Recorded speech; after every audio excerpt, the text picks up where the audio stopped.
अस्सलाम वालेकुम, खुश आमदीद, सुबह खैर तमाम देखने वालों को। प्रोग्राम का नाम है गुड मॉर्निंग कराची और मेरा नाम है मोहम्मद यासिर। नाज़रीन, प्रोग्राम गुड मॉर्निंग कराची में मुख्तलिफ मामलात और मसाइल के हवाले से गुफ्तगू की जाती है और हमारी कोशिश हमेशा से रहती है कि अवामी नौइयत के मामलात और मसाइल प्रोग्राम में हमेशा ज़र बहस लाए जाएँ। बहुत सारे मामलात हैं और सियासी सूरत हाल के ऊपर भी गुज़िश्ता रोज़ गुफ्तगू होती रही, बल्कि सारा दिन ही आप मुख्तलिफ प्रोग्राम्स में सियासी सूरत हाल के हवाले से यकीनन जानते रहे होंगे, ख़बरों के ज़रिए मुख्तलिफ प्रोग्राम्स के ज़रिए जो इस वक्त शहर इक़्तिदार की सूरत हाल है, इस हवाले से मीडिया जो है वो अपनी ज़िम्मेदारी पूरी कर रहा है और लम्हा ब लम्हा आपको वहाँ की सूरत हाल से आगाह भी कर रहा है। तो बहरहाल उसके बारे में आगे चल के अगर मौका मिलेगा ज़रूर गुफ्तगू की जाएगी। बहरहाल इस वक्त मौजू जो है दीगर मामलात हैं, ख़ास तौर पे तालीम और सेहत के हवाले से कोशिश ये रही है कि ज़्यादा से ज़्यादा प्रोग्राम में गुफ्तगू की जाए और आज भी ऐसा ही होने जा रहा है। स्टूडियोज़ में बड़े ख़ास मेहमान तशरीफ़ फरमाए, उनसे इन तमाम मामलात पर गुफ्तगू की जाएगी। बिलखुसूस अब जो इम्तहानात का सिलसिला है कैसे मुकम्मल हो पाएगा, अदालत का भी फ़ैसला दरसी कुतुब के हवाले से आ चुका है और वो भी हैरान हैं, परेशान हैं कि क्या कुछ हो रहा है। इतना अरसा गुजर जाने के बावजूद क्यों अभी तक अथॉरिटीज़ मुकम्मल तौर पर नाकाम नज़र आ रही हैं। तो ये तमाम मामलात हैं, कोशिश करेंगे आज इसके ऊपर गुफ्तगू करें। मौजूद मेहमान को खुशामदीद कहता हूँ। जनाब अख्तर आरई साहब तशरीफ़ फरमाएँ, जो कि प्रेसिडेंट हैं all Pakistan private school federation Sindh के, और इसके अलावा भी बहुत सारी आपकी खिदमात हैं, मुख्तलिफ तंजीमों के साथ आपकी वाबस्तगी है, निजी तंजीमें जो कार खैर के हवाले से काम कर रही हैं। अख्तर आरई साहब को मैं खुशामदीद कहता हूँ। बहुत शुक्रिया अख्तर भाई प्रोग्राम में वक्त देने के लिए। अख्तर भाई, सबसे पहले तो जैसे मैंने कहा कि अदालती फ़ैसला भी बड़े हैरान हैं वो भी कि क्या कुछ हो रहा है, ख़ास तौर पर सिंध में जो तालीमी निज़ाम है इस हवाले से। अब ये मामला किस तरफ जाता हुआ नज़र आ रहा है, मैं चाहूँगा ज़रा इस हवाले से गुफ्तगू हो, क्योंकि मैंने इब्तदाइया में तज़किरा किया कि इम्तहानात का क्या होगा, सब इस हवाले से फ़िक्रमंद हैं, वालिदैन ख़ास तौर पे, और बच्चे अपने मुस्तक़बिल के हवाले से कि आने वाले वक्त में क्या होगा। तो ऐसी सूरत में क्या किया जाए, और फिर ये कि बार बार तवज्जो दिलाने के बावजूद भी कोई खातिर खा इक़दाम नहीं हो पा रहा है, इसकी वजह क्या समझ में आती है? क्या हुकूमत की तरजीहात में और बहुत सारी दूसरी चीज़ें हैं जिसकी वजह से वो ये काम मुकम्मल नहीं कर पा रहा है, या आप समझते हैं इसके अलावा भी कोई मसाइल हैं या मामलात हैं? मैं चाहूँगा ज़रा इसके ऊपर गुफ्तगू हो जाए। जी देखिए, तालीम हुकूमत के या जितने भी शोबाजात हैं जिनकी ज़िम्मेदारियां हैं, उनके अमल से, उनके काम करने के अंदाज से नज़र आता है कि तालीम किसी भी तरजीह की लिस्ट में है ही नहीं, बिल्कुल ठीक, एग्जिस्ट ही नहीं करती कि कहीं बहुत शायद खूब। बॉटम में हो। क्योंकि चाहे वो बोर्ड ऑफ टेक्निकल हो, चाहे वो बोर्ड ऑफ जो नॉर्मल एजुकेशन बोर्ड्स हैं वो हों, या टेक्स्ट बुक बोर्ड हो, स्पेशली आगाज़ तो किताब से होता है, तालीम जी का आगाज़ होता ही किताब से। बिल्कुल। अगर आगाज़ ही ना हो पाए, जैसे कि बच्चों का खिलौना समझ लिया कि जी तालीमी साल अप्रैल से शुरू होगा, तालीमी साल 15 अप्रैल से शुरू होगा, तालीमी साल अगस्त से शुरू होगा, और पसे पर्दा जो मामलात थे, अवामिल थे कि जनाब किताबें छापने के लिए मनपसंद लोगों को कॉन्ट्रैक्ट देने की बातें, और उसमें जो है गफलत जो की गई और जो नुकसान हमारी कौम के मेमारों को, बच्चों को हुआ और जो होता रहता है हमेशा। अब वो ही वजह है कि जो हमारे जज़ाकल्लाह, जो हमारे जो तालिब इल्म हैं उनका इतना बड़ा नुकसान है, इतना बड़ा नुकसान है कि उनकी ज़िंदगी ही बर्बाद हो रही है। बिल्कुल ऐसा ही। अब तभी तो जाके प्राइवेट पब्लिशर्स का हजूम है, प्राइवेट पब्लिशर्स किताबें वक्त पे दे देते हैं, उसके बावजूद भी लेट कर दिया गया तालीमी साल आगाज़ करने में। 15 अगस्त से स्टार्ट हुआ, बच्चे भी आपको पता है हमारे ऐसे हैं, फिर उन्होंने 18-20 के बाद जो है वो तकरीबन अगस्त का महीना एक ज़ाया हो गया। जी दूसरी तरफ अगर हम कॉलेज की फ़र्स्ट ईयर सेकेंड ईयर की तालीम की बात करें, जहाँ पर एक पॉलिसी थोड़ा सा कदरे बेहतर थी कि 9 मैट्रिक का जो रिज़ल्ट तो आउट होने का वेट नहीं किया जाता, और 9 के रिज़ल्ट पर ही जो है कैप जो है वो एडमिशन सेंटर जो एडमिशन पॉलिसी है उनको कॉलेज में देकर वक्त पे सेशन का आगाज़ किया जाता है। मगर क्या वो किताबें दस्तयाब ना होने से किन किताबों को पढ़ाया जाता है, वो यही हमें या तो फिर ऐसे करके पढ़ाया जाता है बस फिंगर से कि जी, और हकीकत है कॉलेजेस में हुआ भी यही। जी जैसे ही कॉलेजेस की क्लासेस का आगाज़ हुआ, किताबें मुकम्मल दस्तयाब नहीं थी, और वहाँ एक प्लानर होता है जिस पे वो लेक्चरार जो है वो बाकायदा सिर्फ डेट लिख देते हैं, ये चैप्टर 1 ख़त्म, चैप्टर 2 ख़त्म, जब तक वो किताबें आना तो दूर की बात है, जब तक 1 महीना गुजरा पता चला जनाब सितंबर अक्टूबर में आधा कोर्स कंप्लीट कर लिया। सिर्फ किताबों में एंट्री की जाती है, और तभी तो तालिब इल्म जो है, कॉलेज का तालिब इल्म अटेंड भी नहीं करता। आपने नोट किया होगा कि बड़ी मुश्किल से जितने दाखिले होते हैं उसके 20% 25% बच्चे जो है वो भी क्लास अटेंड नहीं करते, कॉलेज का लेक्चर अटेंड नहीं करते। बिल्कुल। यानी कि ख़ास तौर पे जब साइंस के सब्जेक्ट है, मैं उसकी बात कर रहा हूँ, बड़ी मुश्किल से कभी कभार जो है 30-35% अटेंडेंस होती है, वो भी जो प्री मेडिकल ग्रुप के या प्री इंजीनियरिंग ग्रुप के बच्चे होंगे वो भी कभी कभार, या सैटरडे के दिन या किसी एक दिन हफ्ते में। तो जब बच्चों की अदम दिलचस्पी होगी और बच्चों के पास टेक्नोलॉजी मौजूद है, एंटरटेनमेंट टेक्नोलॉजी मौजूद है, मोबाइल्स उनके हाथ में मौजूद हैं, तो दिलचस्पी कहाँ होगी? बिल्कुल ऐसा ही। फिर तो वो एक लफ्ज़ इस्तेमाल कर लिया जाए, बुरा तो नहीं है, कि बेराह रवि का शिकार हो जाना जो है वो फिर हमारी ये मैग्नेट जो है पावर खींचता है। तो किताबें दस्तयाब नहीं है, ये तो दस्तयाब है ना भाई, इस पे एंटरटेनमेंट करें। तो असली तौर पे ये चाहिए था कि हमारा मुल्क के अंदर टेक्नोलॉजी को इब्तदाई आयाम से ही जो है क्लासरूम में लेके आना चाहिए था। उनके हाथ में स्मॉल साइज़ की इस तरह की सिम वाली गैजेट्स नहीं होनी चाहिए थी, उनके हाथ में उनके क्लासरूम में टेक्नोलॉजी होनी चाहिए। आज भी कॉलेजेस तक जो है टेक्नोलॉजी मौजूद नहीं है। बड़ी मुश्किल से किसी मॉडल कॉलेज में या किसी मॉडल हाई स्कूल में शायद कहीं मल्टीमीडिया रूम हो दिखावे के लिए, जैसे कि साइंस लैब दिखावे के लिए होती है ख़ास तौर पर हाई स्कूल के अंदर। तो बात यह है कि बच्चों को इब्तदाई आयाम से जब वो 2-2.5 साल का होता है टेक्नोलॉजी का आगाज़ कर देना चाहिए था, कि अगर प्रिंटेड बुक्स अवेलेबल नहीं होंगी तो ई बुक्स तो अवेलेबल होंगी ना जी। और यही सबसे बड़ी बात है कि हमारे टेक्स्ट बुक बोर्ड्स की जो नाकामी का बायस बनता है, इसी तरह की जो करप्शन है, इसके बैक अंडर द टेबल जो डीलिंग हो रही है बेसिकली वो है, वही सारे ज़ाहिर कोर्ट तो डिसीजन देगी कि आप कर क्या रहे हैं, तालीम के साथ हो क्या रहा है। तो इतनी ज़्यादा ऐसी चीज़ें की जा रही हैं जिससे जो है वो किसी की भी एक्सप्लेनेशन कॉल नहीं है, किसी से हिसाब किताब नहीं लिया जाता, और वो पोस्ट पे अपनी पोस्ट पे कायम व दायम है। अगले साल भी यही लोग रहेंगे, अगले साल भी यही लोग रहेंगे। 40 से 45 रजिस्टर्ड पब्लिशर्स हैं, ठीक है, और मनपसंद लोग आ जाते हैं और उन 2-4-6 लोगों को जो है ना, यहाँ पूरी एक इजारादारी है जी। बुक्स की प्रिंटिंग में इजारादारी है, पूरा एक सिस्टम है। पहले तो 10,000 किताबें का पहला एडिशन छपता था, और बाकी एडिशन जो है वो किसी बंदे ने कहा छप्पर में छपते हैं, ठीक है, और उस पे जो 13-15% वो टेक्स्ट बुक बोर्ड को देना होता है पब्लिशर, वो पूरा एक गेम है पूरी जी। मैं तो ऑन एयर आपको हकायक बता रहा हूँ, इसके एविडेंस मौजूद है हमारे पास। मगर अभी क्या है कि जी 15-20 हज़ार किताबें छाप दी जाती हैं 9-10 की फर्स्ट ईयर, हालांकि लाखों बच्चे अपीयर हो रहे हैं। क्या उनके लिए लाखों किताबें कबल अज़ वक्त छप जानी चाहिए थी या नहीं छपनी चाहिए थी? अभी जो कोर्ट का ऑर्डर है उसकी पीछे मेन वजह ही यही है। देखिए, जब अगर आप अप्रैल से कर रहे थे तो आपको जून जुलाई मिल गया, फिर वो दिन 3-4 महीने एक्स्ट्रा मिले, मगर किताबें दस्तयाब क्यों नहीं हुई? तो आगे बढ़ते हैं तो बात यह है कि टेक्नोलॉजी का एडॉप्शन बहुत इम्पोर्टेंट है इस वक्त, ताकि कम से कम उसकी ई कॉपी मौजूद हो। टेक्नोलॉजी क्लासरूम में होने से बच्चा उसे लर्न करता है, उससे दिलचस्पी होती है, क्योंकि आजकल यूनिवर्सिटीज़ उसी तरफ जा रही हैं। और मैं तो कहता हूँ क्लास 1 से ही टेक्नोलॉजी का यूज़ करना बहुत ज़रूरी है। प्राइवेट सेक्टर जो है उसको सलाम पेश है कि प्राइवेट सेक्टर फिर भी अपनी कोशिश कर रहा है, और प्राइवेट सेक्टर भी वो उसी लॉ में जी 15 अगस्त से स्कूल खुलेंगे। अब 15 अगस्त से भाई हम सारी किताबें सिंध टेक्स्ट बुक बोर्ड की आपके बच्चों को पढ़ाते ही नहीं है, मतलब हमारे बच्चों को पढ़ाते नहीं, क्योंकि हमारे पेरेंट्स की डिमांड है मयारी सिलेबस। हमारे पेरेंट्स ये चाहते हैं कि जब हम प्राइवेट सेक्टर में आए हैं तो हमें वही किताबें जो बड़े सालों बाद अपडेट होती हैं और उसकी क्वालिटी नहीं है, उसका सिलेबस अपडेटेड नहीं है। अभी तक तो नेशनल कैरिकुलम और सिंगल नेशनल कैरिकुलम के दरमियान में ही गोट अटकी हुई है। बिल्कुल ऐसे यही मसाइल हैं, और वो उस पर अमल दरामद मुमकिन अभी हो ही नहीं पाया।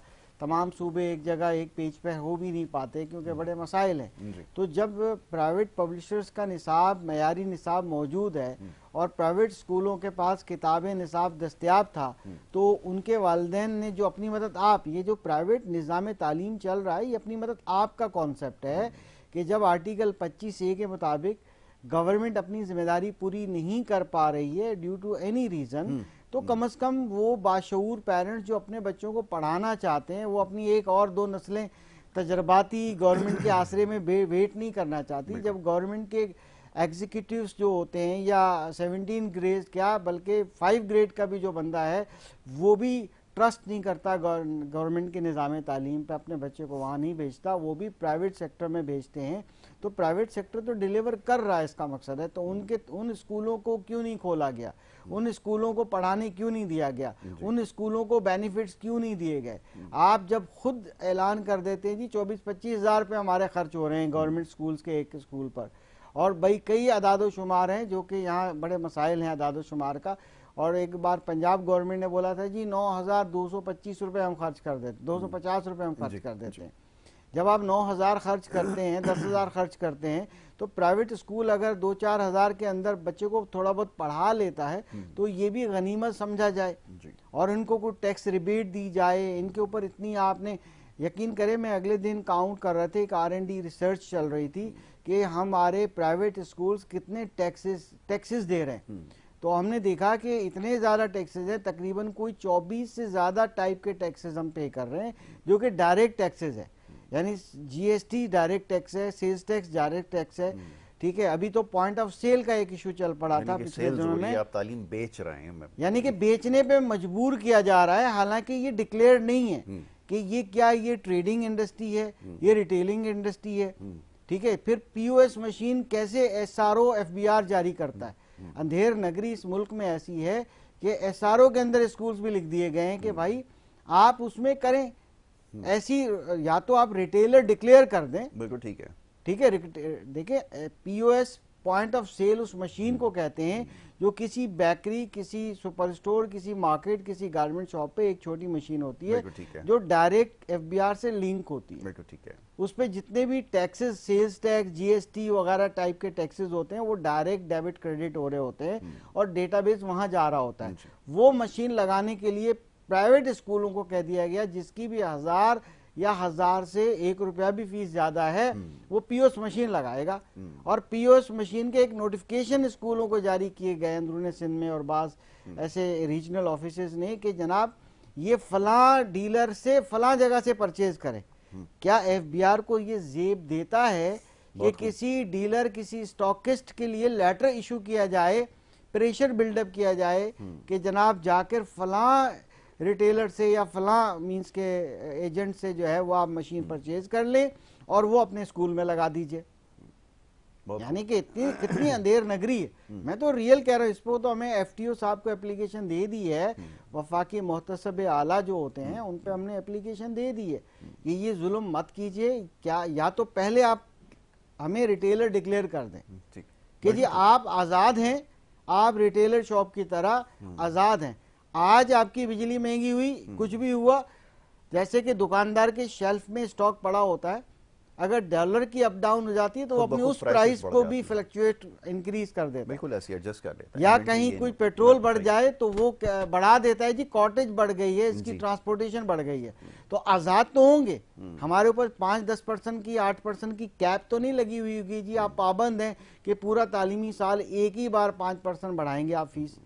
तो फिर इसका मतलब है ये सर्विस है, ये खिदमत है, इसको खिदमत डिक्लेयर करें ना, इसको वो खिदमत डिक्लेयर करें जो फ्री ऑफ कॉस्ट है, अपनी नेशन को ग्रूम करने के लिए, पढ़ाने के लिए है। तो ये कवानीन के अंदर इतने अभाम, और इतनी अभाम तो क्या कहेंगे, क्लियर कौन प्रॉब्लम है। अभाम तो उसे कहते हैं जहां थोड़ा बहुत एक वो हो, मगर जब एक क्लियर एक चीज है, भाई वी आर नॉट रिटेलर्स, हमें ट्रेड लाइसेंस बिला वजह, हमारे ऊपर प्रोफेशनल लाइसेंस, ट्रेड लाइसेंस की अगर हिस्ट्री में जाएंगे कि कब ये ट्रेड लाइसेंस चले, प्रोफेशनल लाइसेंस कब चले। अच्छा, अभी तो मेरे इल्म में ये भी आया है कि मुख्तलिफ मिनिस्ट्रीज भी अपना इन्फ्लुएंस शो करने की कोशिश कर रही हैं। कभी ये मालूम होता है कि जनाब को लेबर मिनिस्ट्री से कोई आ जाता है या कभी किसी मिनिस्ट्री से आ जाता है। इस चीज़ का तयन हो चुका है या होना ज़रूरी है आपके ख्याल में कि मिनिस्ट्री ऑफ एजुकेशन के मातहत ही आए और एक ही अथॉरिटी हो जो इसके मामलात देखे? अब जैसे आपने कहा FBR की इन्वॉल्वमेंट हो गई या दीगर इदारों की, तो हर कोई चाहेगा कि अपना इन्फ्लुएंस जो यहाँ पे शो करे। और आपको पता है पाकिस्तान में ये मिजाज है, एक तो मिनिस्ट्रीज़ इतनी सारी हैं, परफॉर्मेंस कुछ भी नहीं है, लेकिन हर शख्स ये चाहता है कि उसके मातहत ही ये रहें। अब एक इदारा एक मिनिस्ट्री के मातहत तो हो सकता है, लेकिन अगर दर्जनों अथॉरिटीज़ अगर यहाँ पर आके या मिनिस्ट्रीज़ अपना इन्फ्लुएंस शो करने की कोशिश करेंगी, नतीजा क्या निकलेगा? मैं समझने से कासिर हूँ, क्योंकि अभी जैसे आपने बात की है कि वाक़तन ये तो रियासत की जिम्मेदारी है, क्योंकि आइन के अंदर अब पता नहीं खुशकिस्मती से कहूँ या बदकिस्मती से कहूँ, ये लिखा हुआ है कि रियासत की जिम्मेदारी है कि वो पाकिस्तान में रहने वाले ये जो बच्चे हैं इनको तालीम मुहैया करे। अब जैसे मुकम्मल दीगर जो हुकूक़ हैं वो देने में नाकाम है, ये भी देने में नाकाम ही रियासत रही, और अब जब ये सूरत हाल इसका सामना आपको है तो फिर किया जाए? समझ में आना ये सबके लिए बड़ा मुश्किल हो रहा है। ख़ासतौर पर अथॉरिटीज़ अब ये शिकायत कर रही हैं प्राइवेट स्कूल्स वाली कि हर कोई अपना इन्फ्लुएंस इस्तेमाल कर रही है। ये बात वाक़तन दुरुस्त है? ज़रा इसके बारे में तो बताएं। जी, काफ़ी वसीतर आपने ये बात पूछी है और बिल्कुल ऐसा ही है। यकीनन देखिए सर, बात ये है कि पहले तो FBR से ही मैं रिवर्स में बात करूंगा कि देखिए, हमें एक सिविलाइज सिटीजन बनना है जी। हमें बतौर मौलिम, उस्ताद या हम माशरे का एक बहुत इंपॉर्टेंट कोई भी एडल्ट हो, हमारे पास जब बच्चे पढ़ने आते हैं तो हमें उन सिविलाइज स्टूडेंट्स को सिविलाइज सिटीजन बनाने की कोशिश करते हैं। टैक्सेस हम देंगे और देते हैं, FBR को टैक्स देने चाहिए, ये नहीं है कि हमें नहीं देने चाहिए, फाइलर बनना चाहिए, मगर वो जो टैक्स जहां एप्लीकेबल है वो देना चाहिए। मगर आप इनडायरेक्ट तरीकों से जेब से पैसे निकालने की कोशिश करते हैं, जबकि हमारी जेब में वो होना चाहिए या नहीं होना चाहिए। आपको हक भी है कि आप इनडायरेक्ट, हमें पता भी नहीं हमारे पॉकेट से पैसे निकल रहे हैं, अभी फीस आ नहीं रही है। आप खुद जो है पब्लिक स्कूल्स, यानी पब्लिक स्कूल उन्हें कहते हैं जो गवर्नमेंट स्कूल्स हैं, आप गवर्नमेंट स्कूल्स के ऊपर आप 24,000 पे खर्च कर रहे हैं या 25 कर रहे हैं या 10,000 खर्च कर रहे हैं, 9,000 खर्च कर रहे हैं एक तालिब इल्म को, सिर्फ तनख्वाहों की मद में। बिल्डिंगें आपकी अपनी हैं, जो भी हैं, पानी पीने का नहीं है, कुछ भी नहीं है। अगर हम सारी सहूलियात दे भी रहे हैं, 2-4-5,000 तक कम से कम हमें, एक रिसर्च के मुताबिक जब ये केसेस चंद साल पहले चल रहे थे कुछ ऐसे, तो सुप्रीम कोर्ट ने कैटेगराइज कर दिया था कि 5,000 से कम वाले जो हैं, जब कोविड के मामलात थे और इन दिनों में जब 20% देने की बात थी, तो आप हमें ये तय तो कर लीजिए ना कि भाई कितने के बाद हमें टैक्स लेने चाहिए, क्योंकि ऐसे स्कूल भी हैं जो 20-25,000, 50,000, 1,00,000 रुपया माहाना फीस लेते हैं। बिल्कुल यकीनन उनसे ले लीजिए। जैसे आप 5 स्टार होटल पे बहुत से टैक्सेस लगाते हैं, मगर एक थाबे वाला है या एक छोटा सा एक होटल है, एक नॉर्मल रेस्टोरेंट है, उस पर आप टैक्सेस नहीं लगाते, कम होता है, क्योंकि खाना पीना बुनियादी एक इंसानी हक होता है कि वो खाए पिए। मगर आप जहाँ पर लग्जरी और जहाँ पर एलीट क्लास जाती है, वहाँ आप टैक्सेस लगा रहे हैं, लगाइए। बड़े स्कूलों की फीस पे लगाइए, वहाँ तो विदहोल्डिंग टैक्स मौजूद है ऑलरेडी। एक फीस का है कि अगर आप इतनी फीस से ज्यादा पेरेंट्स देते हैं, विदहोल्ड करना पड़ता है। अब आते हैं मिनिस्ट्रियां बांटने की। बिल्कुल हर मिनिस्ट्री जो है ना अपना दाव लगाती है। अब बड़ी मजे की बात है कि मिनिस्ट्रियां, अब एक एजुकेशन की मिनिस्ट्री, अगर हमारा एक हाई स्कूल है या हमारा एक सिर्फ सेकेंडरी स्कूल है यानी मैट्रिक तक, वो 2 मिनिस्ट्रियों के अंडर में आ रहा है अभी आजकल। एक मिनिस्ट्री जो है बोर्ड्स की और यूनिवर्सिटीज की है, उसके मिनिस्टर साहब अलग हैं, अब उसकी मैनेजमेंट अलग है, आइडियाज अलग हैं, जो भी कुछ है वो कुछ चाहते हैं। अब जो स्कूल्स के मिनिस्टर हैं, अब वो वहां फंस गए हम लोग स्कूल वाले कि हम कहाँ प्लान करें। लास्ट टाइम उन्होंने 15 अप्रैल से न्यू सेशन की जो इंटर्म गवर्नमेंट आई थी, उन्होंने कहा था, बाद में वो मामलात नहीं हो पाए, दूसरी गवर्नमेंट आई, वो बुक्स की मामलात की वजह से उसमें आड़ में, क्योंकि इसमें लाखों रुपए के मामलात हैं, तो उस वक्त उन्होंने चेंज कर दिया। फिर वो अगस्त से भी नहीं और 15 अगस्त से शुरू हुआ। अब वो अभी भी हमें काउंट करें फिंगर्स पे, पहले भी शायद मैंने आपके प्रोग्राम में कि 7 महीने की तालीम के बाद जो है वो एग्जाम होने वाले हैं, और फर्स्ट ईयर सेकेंड ईयर के जो एग्जाम है वो 8 महीने की स्टडी के बाद होने वाले हैं, और किताबें उसमें दस्तयाब नहीं है। तो फिर जाहिर है कि कोर्ट ने जो फैसला दिया है बिल्कुल ठीक दिया है, और जाहिर है इसकी इंक्वायरी भी होनी चाहिए। तो अब वो मिनिस्ट्रियां अलग अलग फैसले करेंगी, अलग अलग मनी मेकिंग या रेवेन्यू जनरेट करने की कोशिश करेंगी। और वो रेवेन्यू कैसे जनरेट करना है, किस लिए करना है, वो गॉड नोज बेटर। तो बात यह है कि ऐसा नहीं होना चाहिए। थोड़ा रहम कीजिए हमारे मुल्क के साथ, कम से कम एक एरिया तो ऐसा छोड़ दीजिए ना कि ये तना बुनियादी तालीम है, मैट्रिक तक तो कर ले। जैसे पूरी दुनिया में, यूरोप में O लेवल या 10th स्टैंडर्ड तक की जो एजुकेशन होती है, या अमेरिका के अंदर वो हर बच्चा लेता है, लिटरेसी रेट भी अच्छा होता है, और वहाँ स्किल्ड एजुकेशन कंपलसरी होती है। यानी कि आप जर्मनी में देख लें, आप किसी भी अच्छे मुल्क में देख लें, आपको आगाज से ही जो है ना स्किल सिखाना शुरू कर दिए जाते हैं। बिल्कुल ऐसा ही है। ठीक है, और बच्चा by nature, law of nature है कि बच्चा हाथ चलाता है। बहुत खूब। आपने टॉय लेके दे दिया, उसको खोलेगा, बिल्कुल ठीक है, वो उसको करेगा, खेलेगा, तोड़ेगा, फिर उसको बनाने की कोशिश भी करेगा। हमें चाहिए कि उस बच्चे को मौके फराहम करें। हमने सिर्फ रोट एजुकेशन की तरफ चले गए हैं। ठीक है, हमारे इससे कितना बड़ा मसला है कि यकीन करें कि इस वक्त हमारे पेरेंट्स का भी हाल वो है कि उनको भी ये बात समझ में नहीं आ रही है, सिर्फ एक समझ में आ रही है, ग्रेड अच्छा होना चाहिए। बहुत खूब, बिल्कुल आपने वजह फरमाया कि वाकई सूरत हाल ऐसी ही है।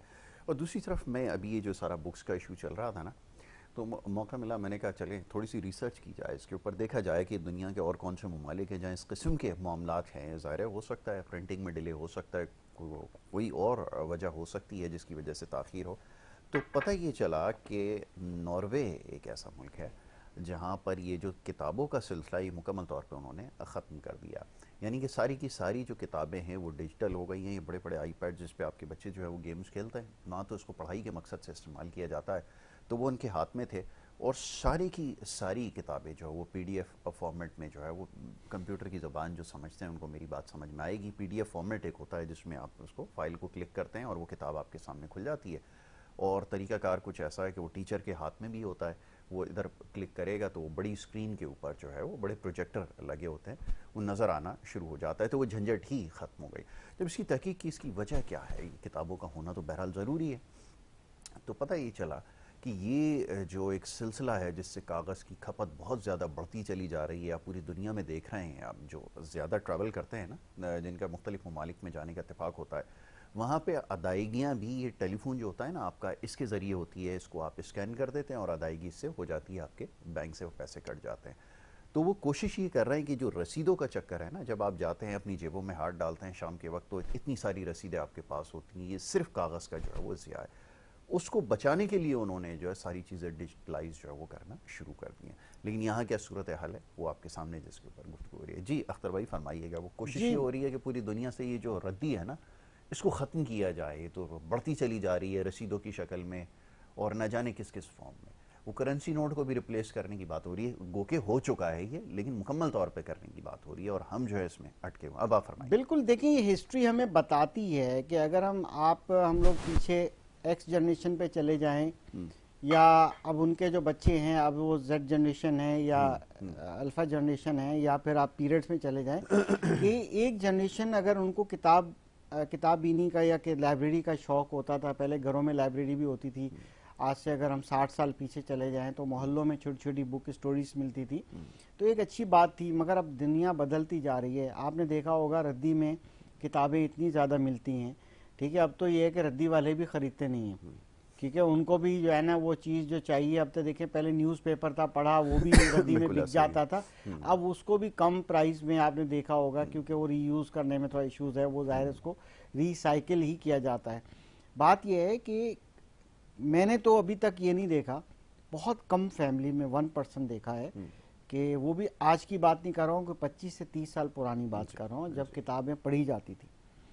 अब उस वक़्त पेरेंट्स की किताबों को उनकी औलादें पढ़ा करती थी और कोशिश करते थे, मगर अब पिछली कोई 30-35 साल से अब ये बिल्कुल नहीं हो रहा, क्योंकि आने वाली नस्ल जो उसमें जो जनरेशन गैप है, उसमें ये भी एक बहुत बड़ा फैक्टर है कि अगर वो दूसरी बुक्स पढ़ते थे अब वो ई बुक पढ़ते हैं। बिल्कुल ठीक है। वो पुरानी बुक को हाथ भी नहीं लगाना चाहते। तो इसका मकसद ये है कि ई बुक ही बेहतर है। तो बात यह है PDF ही बेहतर है। डिजिटल टेक्नोलॉजी आती जा रही है, अब चीज़ें अपडेट होती जा रही हैं, तो हमें अपने आप को अपडेट करना पड़ेगा। दुनिया जिधर जा रही है हमें उस तरफ जाना होगा। अपनी जो फैमिली वैल्यूज़ हैं, कल्चर है, उसको कंप्रोमाइज़ हमें नहीं करना चाहिए, मगर हमें एडवांसमेंट जितनी भी होती है हमें करनी चाहिए।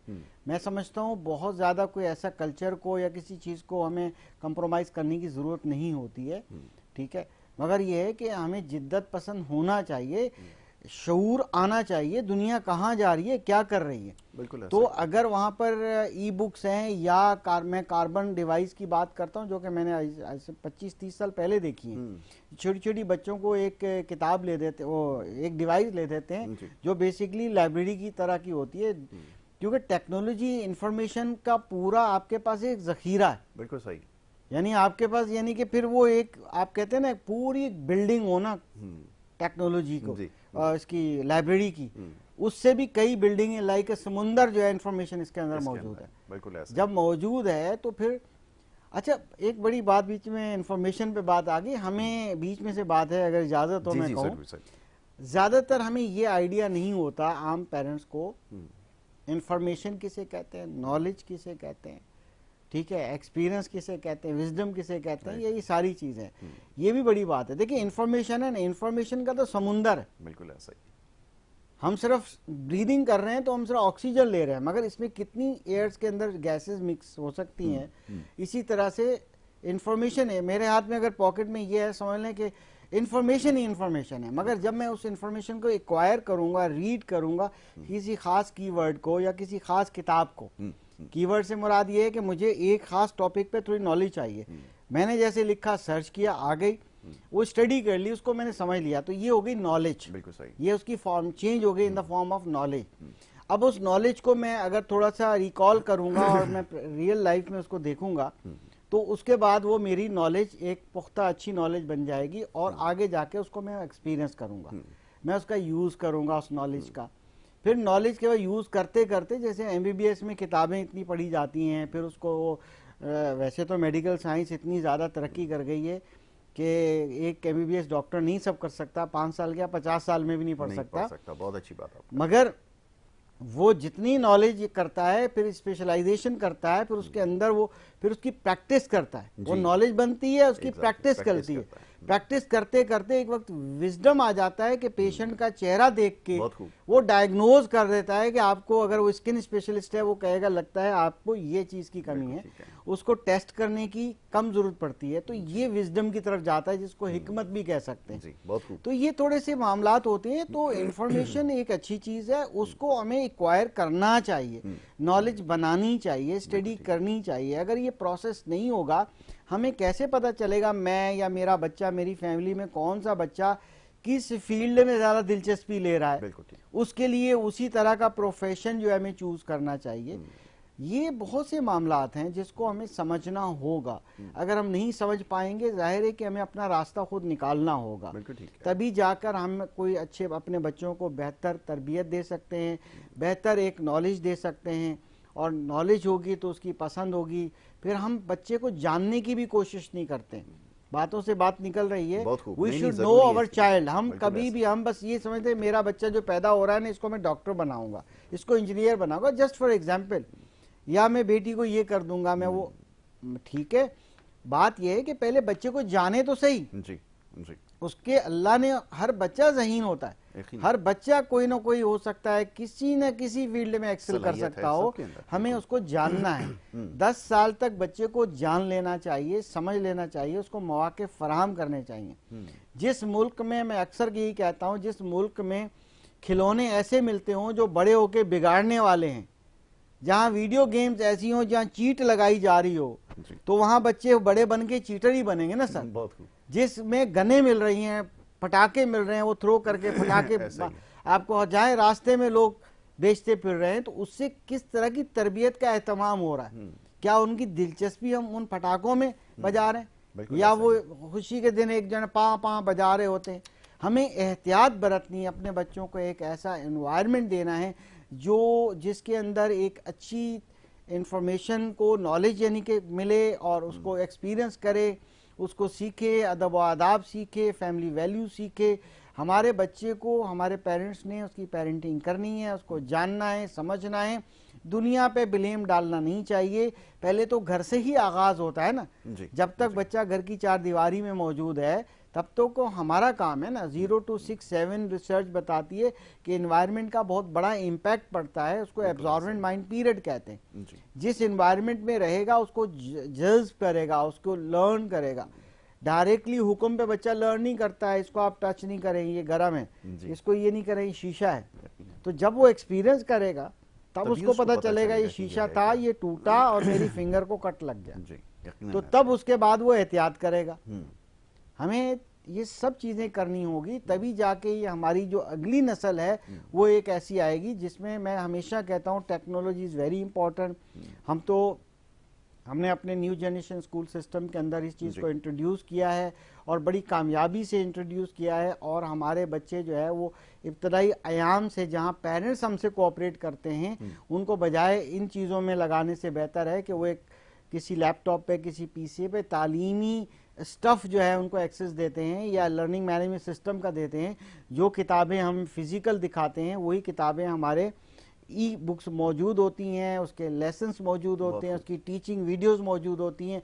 हम वही वीडियो दिखाते हैं, वही वीडियो दिखाना चाहते हैं कि बच्चे को आज टेक्नोलॉजी लर्निंग करेगा तो कल इस टेक्नोलॉजी से अर्निंग भी कर सकेगा, कि दौर ही टेक्नोलॉजी का हो। यकीन कीजिएगा, एक छोटा सब्जी वाला शॉप वाला है ना, ऐसी एक्सपेरिमेंट हो चुके हैं कि जिसकी सब्जी 10,000 की भी नहीं बिकती थी, उसको हमने एक ऐप बनाकर दी और ये कहा कि बहुत सी फैमिलीज को प्रॉब्लम होता है, सुबह चले जाते हैं उनके घर वाले जॉब पे तो उनको घर पे डिलीवरी चाहिए बिल्कुल ठीक, बजाय वो किसी और, मैं ब्रांड नेम नहीं लेना चाह रहा, किसी और को बोलें कि आके डिलीवरी बॉय दे जाए, तो आप उसमें चीजें अपडेट करते रहें, आपकी सेल 10 गुना हो सकती है। बिल्कुल हो सकती है। और एक साइकिल वाला बेरोजगार रख लें, बच्चा रख लें या जो भी है, जो बेचारे को जॉब नहीं मिल रही, उसको बोलें छोटी सी साइकिल ले लो भाई, बहुत अच्छा, ठीक है, फ्यूल नहीं खर्च होगा, बेरोजगारी भी खत्म होगी। एक वेजिटेबल शॉप वाला भी 4-5 डिलीवरी बॉयज को रख सकता है, उसकी जॉब का सिलसिला रख सकता है, और उसमें एक तरीके से वो ऐप यूज की जाए और वो लोगों को घर पे डिलीवरी कर दी जाए। जैसे ग्रोसरी डिलीवर हो जाती है, टाइम की बचत होती है और वो लोग ऊपर से दे भी देते हैं कुछ, तो उसकी बड़ी जबरदस्त सेल, 10 गुना सेल हो गई। छोटी सी शॉप थी, अब वो जो बाय करता था, बल्क बाइंग करता है, वो ट्रक भर के लाता है। पहले सुजुकी पिकअप शेयर में लेकर आता था, अब वो ट्रक भर के लाता है और उस पूरे काफी दूर तक उसकी जो है ना रसाई पहुंच गई है। तो बात यह है कि टेक्नोलॉजी फ्यूचर है। आज बच्चा 1 क्लास में जो आ रहा है, पेरेंट्स को इस बात की फिक्र नहीं है, खासतौर पे मिडिल क्लास लोगों को, उनको इतनी गौर ही नहीं करते कि मेरा बच्चा 2035 में मैट्रिक करेगा या 10th स्टैंडर्ड पास करेगा, तब क्या डिमांड होगी, किस तरह के स्किल्स चाहिए होंगे। आज अगर अच्छे ग्रेड की या अच्छे मार्क्स की रिक्वायरमेंट है तो वो क्या 35 साल बाद नंबर चाहिए? नहीं, नंबर नहीं चाहिए, डिग्रियां भी नहीं चाहिए, स्किल्स चाहिए, हुनर चाहिए, महारतें चाहिए। आइए हम बच्चों को हुनर दें, स्किलफुल एजुकेशन दें, बच्चों को टेक्नोलॉजी का मुस्बत इस्तेमाल सिखाएं। अगर हम पॉजिटिव नहीं सिखाएंगे तो फिर वही बात है कि सोशल मीडिया भी वही लफ्ज़ बेराह का शिकार हो जाता है, बच्चे बहक जाते हैं, फिर वो बहक जाते हैं तो फिर बड़े मसाइल होते हैं, फिर हम ही बड़े परेशान होते हैं। तो इसलिए खुदारा पेरेंटिंग सीखिए, ताउन कीजिए। और दूसरी बात जहाँ तक ये है कि हमारा जो टैक्सेस के लिए मेरी आज आपके चैनल के तवज्जो से दोबारा FBR को रिक्वेस्ट है, बल्कि उन स्कूल वालों को जिनको नोटिस मिले हैं वो all Pakistan private school federation से रब्ता करें, और all Pakistan private school federation ने ऑलरेडी एप्लीकेशन दायर कर दी है, और ये FTO साहब ने इस बात की यकीन दहानी दिलाई है कि वाकई इसमें तजाद मौजूद है। इसकी हम अपील को सुनेंगे और FBR से रिक्वेस्ट करेंगे कि आप इस पर गौर करें और अपनी SRO में से जो है ये स्कूल्स को वापस लिया जाए, क्योंकि स्कूल जो है कमर्शियल इदारे नहीं हैं और जाहिर है वो डिलीवर करते हैं, वो रिटेलर नहीं करते, तो हम रिटेलिंग बिजनेस नहीं करते। तो लिहाजा आपसे इल्तिजा है कि all Pakistan private school federation या हमारे स्कूल उसके फेडरेशन के पेज पे चले जाएं, उसके अंदर आप ईमेल कर दें, ठीक है। अगर आप info@allpakistanprivateschoolfederation.com पे जाकर अपनी एप्लीकेशन भेज दें और नोटिस हमें भेज दें, हम ताकि आपकी नोटिस जो है FTO को भिजवा दें और आपके लिए जो है उस चीज़ की रिलीव मिल सके। बिल्कुल ठीक है। तो ये बड़ा ज़रूरी है। बात करने का मकसद यही है कि हमारे यहाँ ये जो कुल तालीमी निज़ाम है ना, ये निजी सेक्टर के हाथ में है, और वो निजी शोबा जब काम कर रहा है तो इस किस्म की मुश्किलात का सामना, यकीनन सारे मामलात तो सही नहीं है, बहुत सारे लोगों की शिकायत भी हैं। अभी गुज़िश्ता दिनों एक सवाल आया था कि ख़ास तौर पे ये जो स्पोर्ट्स डे के हवाले से, अब मेरे भी जहन में ये सवाल आता, अक्सर मैं देखता हूँ घर के सामने मैदान, साल में एक दफ़ा ऐसा होता है कि वो स्कूल वाले जो वो मेला लगाते हैं, स्पोर्ट्स एक्टिविटीज़ हो रही होती हैं। तो मेरा इत्तेफाक हुआ, मैंने उनसे पूछा टीचर से, मैंने कहा आपका तो काम बड़ा आसान है, साल में एक ही दिन आपकी ड्यूटी लगती है, मेरे ख्याल में बाकी सारा साल आप क्या करते हैं? तो उन्होंने कहा बस मैं सारा साल जो है ना बच्चों को लाइन में लगना सिखा रहा होता हूँ कि इस तरह स्कूल के अंदर जाना है और इस तरह बाहर निकलना है। मैंने कहा ये तो बड़ी अच्छी फिर नौकरी है। वो कहने लगे क्या करें, अब मसला ये है जैसा भी बात हो रही है, जब पूरा तालीमी निज़ाम और साल ही मुकम्मल नहीं हो पाएगा, और फिर प्रॉब्लम ये आती है कि अभी पंजाब के अंदर सूरत हाल ये जिसका मैंने अभी तस्करा नहीं किया, 3 दिन से स्कूल बंद हैं, 2 दिन गालिबन हो गए, एहतजाज का सिलसिला शुरू हुआ है, स्कूल्स बंद हो गए, फॉग आती है या स्मोक आती है, स्कूल बंद हो जाते हैं, बारिश आती है, स्कूल बंद हो जाते हैं। अब खैर से फिर सर्दियों का, कराची तो अल्हम्दुलिल्लाह सर्दियों से पाक है, लेकिन दीगर जगहों पर जब सर्दी आती है तो वहाँ सर्दियों की छुट्टियाँ भी होती हैं।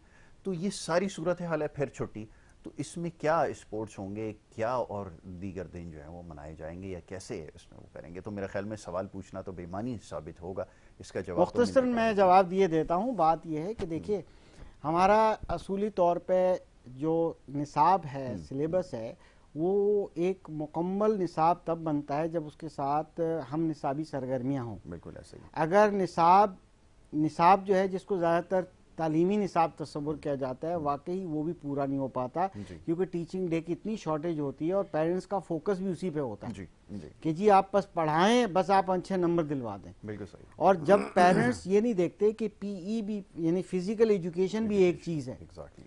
स्कूलों के अंदर लाइफ स्किल्स के लिए भी काम करना चाहिए, मेंटल हेल्थ के लिए भी काम करना चाहिए।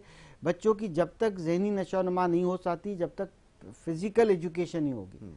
ये एक आपस में जुड़ी हुई चीज़ें होती हैं। ये सारी हम निसाबी सरगर्मियाँ हैं। इन तमाम सरगर्मियों को करना एक तालीमी इदारे में पूरा साल ज़रूरी होता है। कभी भी एक दिन में उठ के आज मेरा दिल चाहे कि जी मैं 3-4 दिन के बाद रेस में शामिल होने वाला हूँ और मैं रेस लगाऊंगा 100 मीटर्स की, तो मैं आज से 3 दिन की प्रैक्टिस कर लूँ, उसके बाद मैं रेस जीतूंगा, नहीं जीत सकता।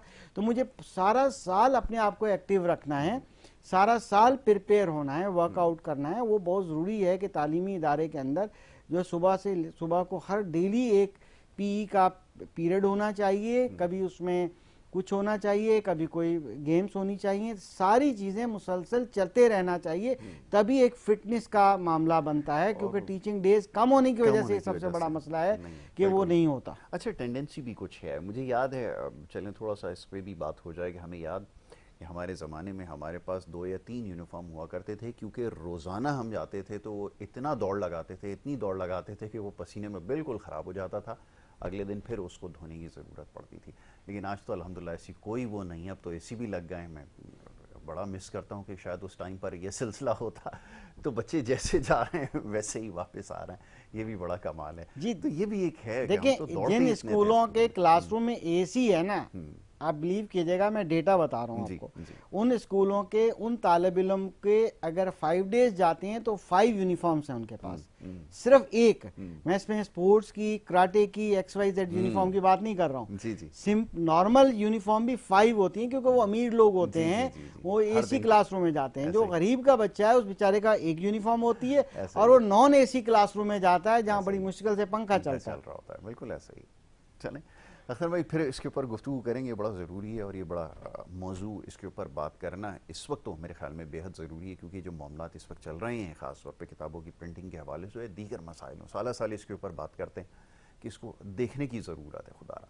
और ये जो भी सिलसिला है ना, कि जैसे मैंने अभी कुछ देर पहले भी अर्ज़ किया कि एहतजाज होता है, स्कूल बंद, स्मोक आती है, स्कूल बंद, और कोई मसला है, स्कूल बंद। अब इस्लामाबाद की जो सूरत हाल है, स्कूल क्या सब कुछ ही बंद है, तो ये बड़ी एक क्रिटिकल सिचुएशन है। तो इंशाल्लाह मौका मिलेगा इसके ऊपर गुफ्तगू करेंगे। बड़ा शुक्रगुजार हूँ अख्तर आराई साहब का, वो तशरीफ़ लाते हैं और बड़ी खुलकर गुफ्तगू करते हैं। ये मामलात ऐसे हैं जिसके ऊपर यकीनन इस वक्त हंगामी बुनियादों पर काम करने की ज़रूरत है। जनाब, वक्त हो रहा है एक ब्रेक का। ब्रेक के बाद दूसरे सेगमेंट की तरफ बढ़ते हैं। आप देखिए हमारा प्रोग्राम गुड मॉर्निंग कराची।